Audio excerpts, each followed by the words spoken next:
The apparent easing of the debt crisis in Europe is not easing our next guest. He says continuing problems over there could spell over onto our shores and lead to another banking meltdown in 2012. David McAlvany is CEO of McAlvany Financial Companies, and he joins us now. David, you talking about a 2008-like crisis? I think 2008 was a crisis. I don't think it was the crisis. That, I think, is going to unwind, and we'll see it in front of us. Wait a minute, you're saying it'd be worse than 2008, what we're heading up to? Absolutely, absolutely. What we had in 2008, we started with pristine balance sheets with our central banks, and we were able to take all of the problems that we had with individual financial institutions and roll that over sort of from these individual corporations onto the public balance sheet, so to say. So we've seen an expansion of our balance sheet to close to $3 trillion. We've seen the same thing with the ECB.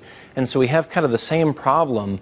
They're spent up. We can't really push the sovereign issues up any further. Well, I understand that there are a lot of things in the financial statements of big banks like Citi and everything that people question now. But back in 2008, they were just loaded with all kinds of bad information about how much these subprimes were worth. Didn't we get rid of a lot of that? Didn't we rationalize the books back then? Actually, we didn't get rid of any of it. We got to mark things to make believe. We got to mark them to fantasy. We took away the FASB rules. What happened in the fall of 2008 was everything was going to have to be marked to market, and there was a panic. Then FASB rolled that back and said, no. You can come up with a model. You can come up with some sort of a fantasy of what it should be worth, what you think it's worth, and we can hold it to fair value.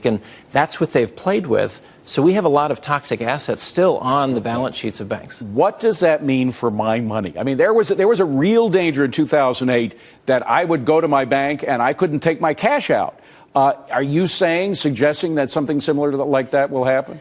Well, I think one of the things that's different than 2008 is we were faced with a real liquidity issue then. We're faced with a real solvency issue now. And the question is, what is the trigger here in the U.S. financial sector and in the U.S. bank sector? But could our banks actually crash to the point where we couldn't go in and get our money out?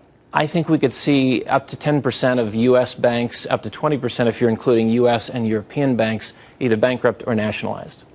Now, what about a bailout? We were told that all these new regulations that we have are going to prevent too big to fail, prevent more bailouts. I assume you don't agree with that. Well, the problem is they're even bigger today than they were in 2008. I mean, if they were too big to fail then, David, how big are they now? Let's just focus on that because we've talked about it before here. The top 4 banks in the country right now have 62% of all the commercial assets. 4 or 5 years ago, it was much less than that. It was 54%. So despite all the regulations, we're becoming more concentrated. Yeah. We're having more too big to fail companies. I think when people understand the nature of fractional reserve banking, they'll appreciate how frail banking I don't understand. So let's not throw that phase around. Talk turkey to us. Well, let's say I'm the bank and you give me $1 and that's the deposit.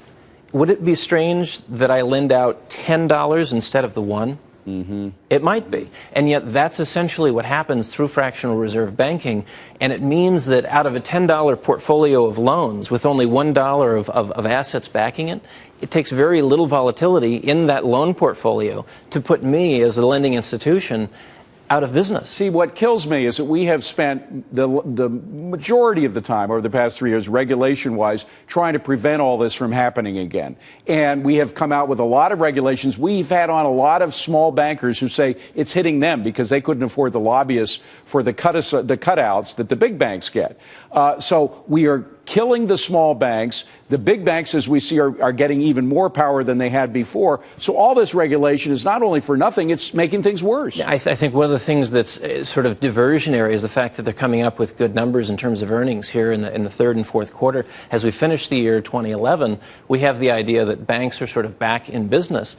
The problem is they're crafting those earnings using derivatives. That's one issue. The other is they're moving loan loss reserves across and counting them as profits. So, I mean, what we see is very much a prettied up pig. I'm afraid that we're going to see some of that unwound in 2011. So what we saw in MF Global, John Corzine's group, is going to be happening at other bigger banks like Citi and others. Everybody's comfortable with leveraging up. You can get away with that in a growth cycle. But when credit contracts or you begin to look around at your neighbors and say, how about that collateral? We still have it, right? Or maybe we need a little bit back. That's when those leveraged portfolios begin to unwind. You're seeing that happen in Europe right now, where banks will not lend to each other. They're going to the ECB. There's so much concern. Or coming to us through the IMF. We got to leave it at that. David McAlvany, it's a scary picture. Glad you pointed it out to us, I think. David McAlvany, CEO of McAlvany Financial Companies. Thanks again for coming in. Well, the